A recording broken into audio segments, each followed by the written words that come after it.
Welcome back to How to Invest in Commercial Real Estate. New week. What's up? What's going on? Brian, Joel? How was that OU game, Brian? That was fantastic. How was that OU game? That's a little leading. Yeah, that was pretty ugly. It only took OU one quarter to beat OSU's four-quarter performance. Actually, it only took half of the first quarter. Yeah. It was at 14 points they had them beat. Yeah. I feel like if OSU could have showed up for the rest of the game, it was theirs to win. Well, they could have because OU didn't show up for the rest of the game. Yeah. OU just quit after the first quarter. Like, we got it. Yep, done. From after that, it was terrible. Oh, man. Oh, well. All right. What else we got?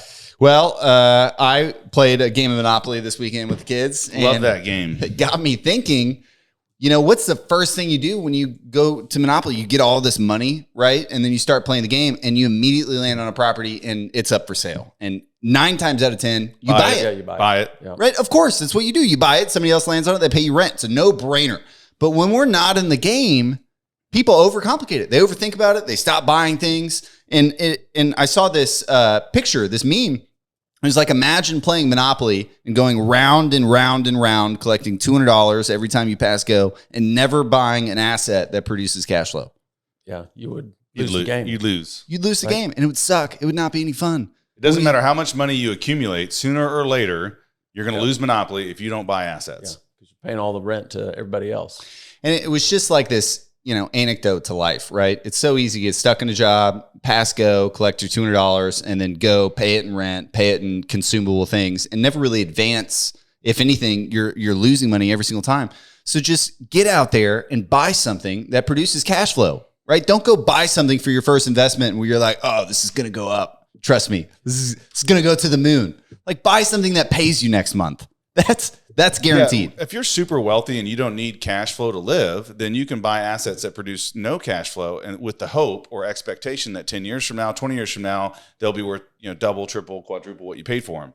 But for the average person, you can't take that risk because you need the cash flow to live, and you just can't say, well, I hope in 10 years it's worth more. What if you're wrong on that piece of property or that asset? Yeah. But the problem is most people are doing what the world tells them to do with extra money is buy a boat or buy a four-wheeler or buy a lake house or whatever they're buying, and that's going to end up bad. Or not bad, but it's just not going to maximize your potential long term. Yeah. And speaking of what everyone else is doing, I forget who said it. There's a famous quote. There's 3 things that are for sure in life: life, death, and taxes, right? And today we're going to talk about the third. Taxes. All right. It's the most important thing. So for the average person, the average American, we'll not cherry pick states here, but the average American pays 37% on ordinary income tax. 37%. I don't think that's accurate. Right? That's max. The average is less than that. The average is less than that, but max is 37. There's a lot of people. There's a lot of people that pay 37%, even though the average American may pay low 20s. Just for the show, so we don't get a bunch of hate mail, the average is going to be way less than that because there's a whole segment of the population that either pays little or no tax just because of their income is low. But a lot of people are over the 37% federal, and that's not including the state. So combined, they're going to be 45% of their income or more when you add in Social Security, Medicare. They may be close to 50%. Yep. And that, I hate to try to guess at what that number is. I didn't look it up before the show. But if you're over, 350,000, I think, or so, you're going to be in that top tax bracket. So if I told you I was going to give you $100,000 free and clear, but the other option, I was going to give you, $200,000, but you end up paying 50% taxes, it's kind of the same thing, right? So at some point, saving money on taxes is almost the same as making money. It's all about net cash flow at the end of the day, how much you keep. And if you're paying all that money in taxes, you're not keeping it.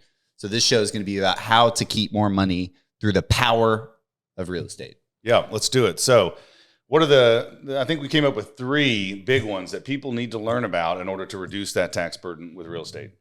Yeah. So the first one is cost recovery or depreciation. And this is a beautiful thing because it's something that you get to write off every year as a negative. You get to subtract it from your taxable income, and you didn't actually incur this expense.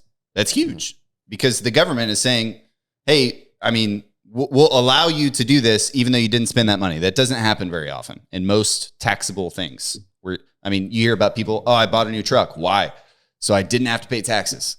Like, they spent $70,000 to do that, to write off $70,000. So this is a way to write off potentially hundreds of thousands of dollars without spending anything. right? And it's depreciation. So why are we allowed to depreciate real estate? Well, I think the thought is that all these big capital items that you're going to potentially have to replace, like the roof, the parking lot, the framing, the plumbing, all of that is going down in value and will need replaced at some time in the future. And so they allow you to do a general depreciation of real property every year. And that way you get to take advantage of that loss that you're not incurring, but you may have to incur in the future. So you said real property. You can't depreciate everything. You can't depreciate land. Right. Because just the improvements on the land or the buildings, let's say, on the land. Is that the only thing you can't depreciate is the land? The buildings you can, but is there anything, that's all there is building and lands, right? And so that's the dividing point, is you have to figure out how much of it is the land worth and how much the rest of it's worth. Is that right? That's all. Yep. Yeah, and your accountant can help you do that. The appraisal will take that into effect as well. Appraisal might segregate that out and say how much the land is worth and how much the building's worth. Yeah. Yes. Oh, okay. Yeah. Right. And so they give you a schedule. And so for residential property, which could include single family, duplex, all the way up to large multifamily, to my understanding, if you're going to take the IRS code, it's 27 and a half years, if I remember right. And so what you would do is take, let's say you bought a $5 million building and the land is 15%. And so then you're going to $4.25 million, you're going to be able to depreciate. So you divide it by 27 or 27 and a half, and that's your yearly depreciation.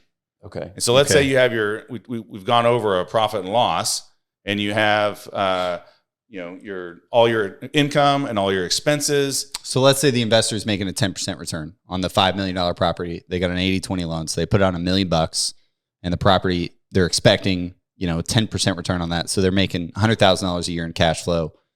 Depreciable improvements are 4.25, right? So take a guess. I've done the math. Take a guess at what the first year depreciation is going to be.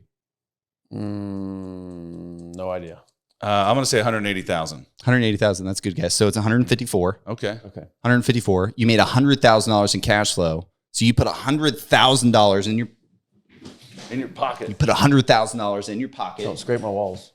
And you got to write off $154,000. So you now have a loss credit of $54,000 on your tax return, and you can get on, sooner care if you wanted to, because you lost money, but really you just put $100,000 in your pocket. Okay.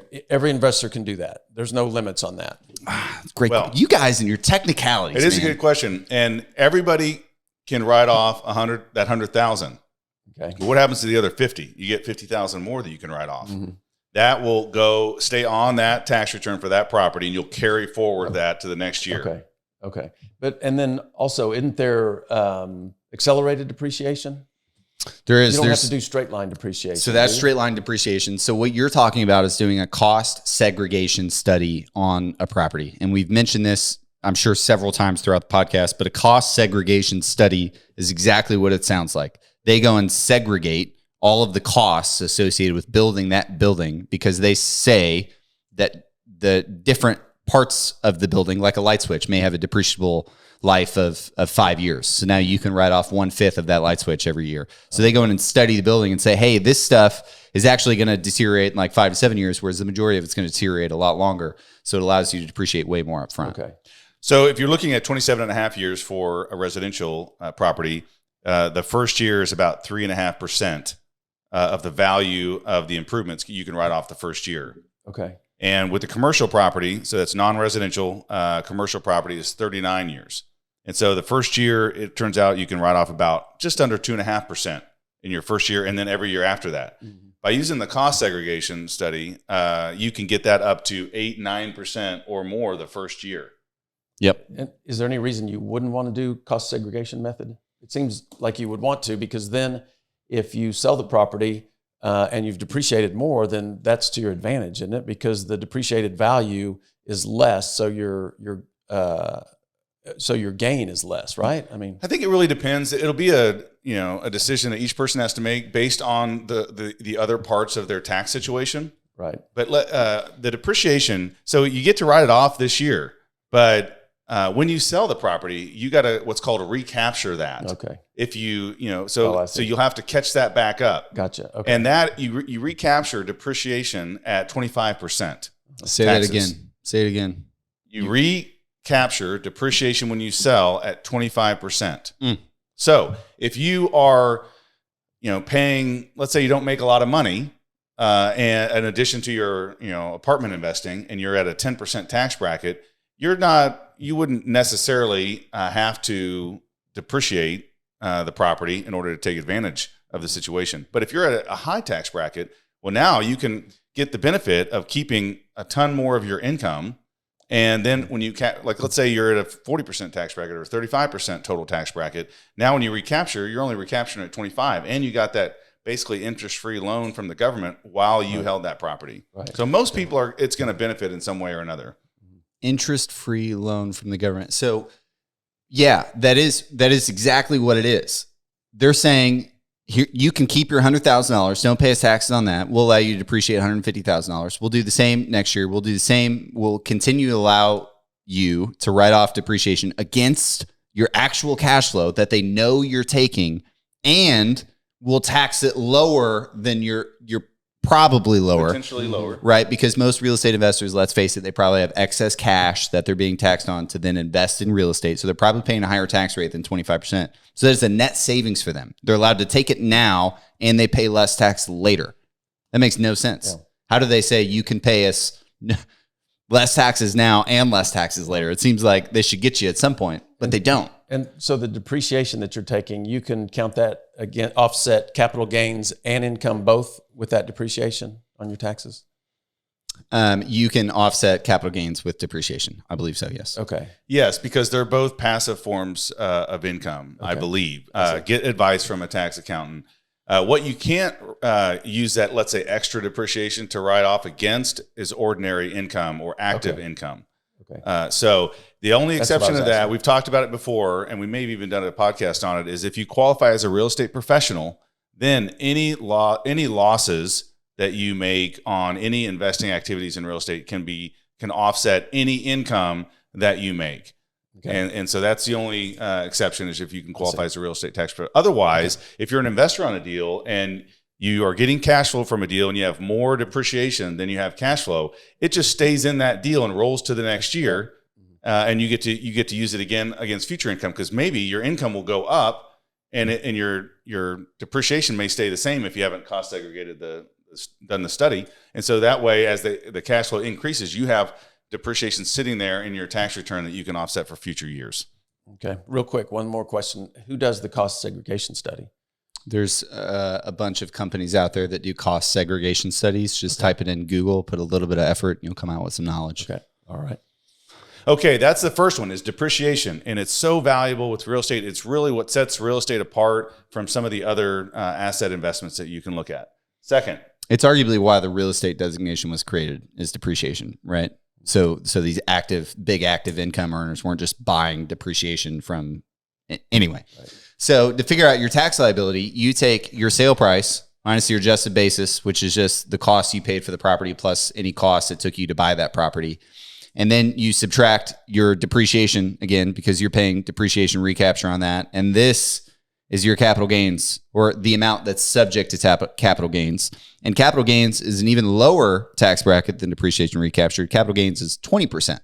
Well, it depends. I've got the numbers right here. Yeah. We went ahead and wrote this down just so you'd have an idea.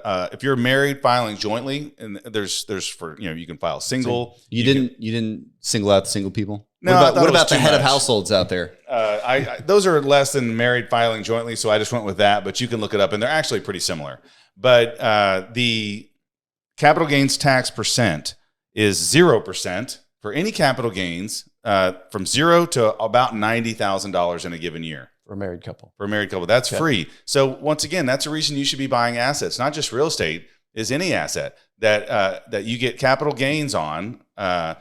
You get a free $90,000 you don't have to pay income on. I mean, come on, that's a great deal. Mm-hmm. People that make 70, 60, 50, 90, they're all, bitching about the taxes they pay. Well, here, if you invest in assets, you can get free $90,000. Mm-hmm. Then it goes to 15% from about 90,000 to about 550,000. Wow.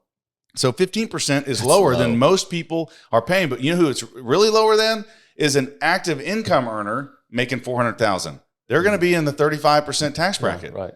And so here, if you make another 400,000, you're not paying 35, you're paying 15. Yeah, that's nice. And then the last bracket is anything over about 550,000, you go to 20%. And so that's why people focus on assets, because you can make an infinite amount of money and you're only getting taxed at 20%, not paying half of your income like most high income earners. So it's a real big advantage. Yeah, theoretically, you could make what, like 17% less if you were only making money in capital gains instead of active income. On the federal level, yeah. So you could be 17% less productive or less there. You could miss 17% of days at work and just buy assets. I mean, it's crazy. For most people, their tax bill is the most expensive thing they have to pay. It's the biggest expense they have in a given year. And so people spend spend time trying to reduce expenses, trying to save money. They do it all the time, but most people don't spend any time educating themselves on taxes and how they can lower that bill, even though it's their biggest expense. Yeah, good point. So the effective tax you're paying on real estate, we're going to assume, not average, we're going to assume you're in the max tax bracket. You're paying 35, 37% on active earned income. If you made that money in real estate, or you started investing in real estate and started making money through real estate, your average tax rate or effective tax would not be 37%. On that real estate investment, it'd probably be like 26, 27% after you take in the depreciation recapture at a max of 25, the long-term capital gains at a max of 20. You're paying way less taxes. Somewhere between 20 and 25, right? It wouldn't be over 25.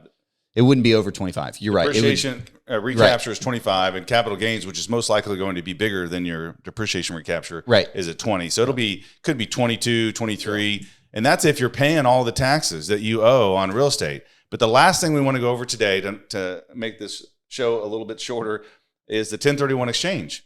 And so, Braden, what is it? Yeah, the 1031 exchange is what they do to help incentivize reinvestment back in real estate. So when you sell a real asset, you're allowed to take that basis and exchange that basis of equity into a new property while deferring the tax. So when you sell the new property, you pay the tax on that basis from the old property. All right, so let me give you guys a little bit of an example. I like to use $5 million because it's kind of an average commercial real estate size. We could use $1 million, doesn't matter. But let's use $5 million. You buy this property, you hold it for a long time. And let's say you did the cost segregation study and you've held it for 10 years, 15 years. Now you've depreciated that down to $1 million, your basis down to $1 million. But in that 10 years, the value of that property has gone up to, let's say you got really lucky and it went up to $10 million. Whoa, really lucky. Yeah. Well, I mean, it's happened in the last 10 years. You're a lucky guy. Easily. You're a lucky guy, though. So now we go to sell it. What would be my tax burden? Well, I've saved money on taxes the whole 10 years I've owned it. Yep. But now I've got to recapture that $4 million just for ease. I know there'd be land value there, but $5 million down to $1 million. I got that $4 million. I got to recapture that at 25%. So that's $1 million in tax burden. And then on the $5 million, I owe another $1 million, 20% on the capital gains from the $5 million I bought it to the $10 million I sold it for. That's another $1 million. So my tax burden is $2 million. Oh my gosh. Now, you could say, well, you paid your mortgage down over that 10 years. So you only owed, let's say, $3 million when you sold it, and you sold it for 10. So you're coming out with $7 million, Joel, and you can pay $2 million in taxes. But what if I wanted to invest that whole $7 million, getting that working on a bigger property? But what if I didn't? What if I didn't want to pay taxes? Yeah. What if you didn't want to pay any taxes? Well, the 1031 exchange says as long as you take whatever you come out of that property with, $5 million, $7 million, $2 million, as long as you reinvest that into a building or 2 or 3 buildings, equal size, equal value of the $10 million building. Within 6 months. Within 6 months, then you defer that tax. And you have to until when? You have to invest the total amount. You couldn't just take some out, put it in the bank. And whatever you take out is taxed, and it's taxed heavily. You have to. I don't want to speak to how much, but I think if you only kept $2 million, then I think that may all go to that $2 million that you owed. Oh, okay. We haven't done it, but Yeah, there would be. You can actually take some, but you would owe a significant amount of tax on the small portion that you kept. And on the flip side of that, you just said you have to buy a similar sized deal. You can't just put that $7 million in and then go grab another $7 million. And of course, you wouldn't get. You'd be. I mean, there's no tax savings on that second $7 million, but you could buy something much bigger, couldn't you? Yeah, you could do that. Okay, As You long can as the supplement with value extra of the properties, that's what. it can be one. I think up to 3 or maybe even more. As long as you're buying properties that are equal to or greater than the $10 million that you purchased that property or that you sold that property for, you're good. And then, how similar do the properties need to be? I mean, Not at all. really? I mean, There's a it needs to be lot of real latitude. estate. It needs to be Okay. real property. Okay. Can't be ownership interest in an LLC. That trips most people up right there. Mm-hmm. You can't add new partners. I mean, it gets kind of hairy, but There may be specific examples that you could do, like stock purchase if you sold it to a public company, but I don't want to really get into that. It's pretty complicated. But generally speaking, it's any real property that you are the owner of. Or let me say this, the seller of the property needs to be the buyer of the new exchange property. Okay. Okay. that actually makes way more sense. Yeah. So it could be an LLC sold here. That LLC needs to be the buyer. If you're the seller, you need to be the buyer.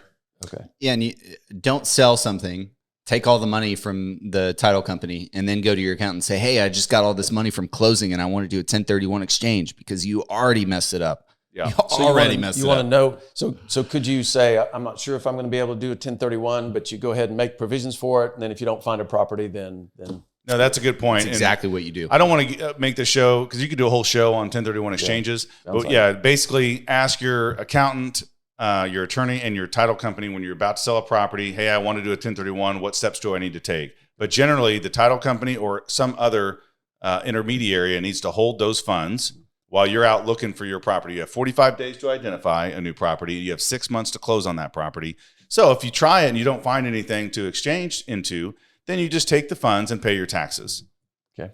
Like you said, we could talk about 1031 exchanges forever, because it truly is a wonder of real estate. But we're going to cut it there. I think this helps a lot, because we've always talked about the tax advantages, but just conceptually thinking, going from 37% active income tax rate to potentially 20 to 25% being invested in real estate, that's a real delta there. I mean, that's a big margin. Income today on cash flowing properties that you do not have to pay income on, or you'll have to pay on a lower amount than you're actually getting. That's a huge benefit along the way that people need to know. Anyway, if you're interested, forward this video to your accountant. They'll probably say we're idiots and correct us a bunch. Yeah. But Okay. it'll at least prompt you to start thinking about, how do I get more depreciation in my life? How do I start paying capital gains taxes instead of ordinary income taxes? How do I exchange the basis in my assets to potentially defer taxes? These are some questions you need to be thinking about when you're making your next investment, when you have your next meeting with your CPA, when you have your next meeting with us because you're interested in investing in commercial real estate. All great questions. Anyway, we will catch you next week on how to invest in commercial real estate. Thanks, guys.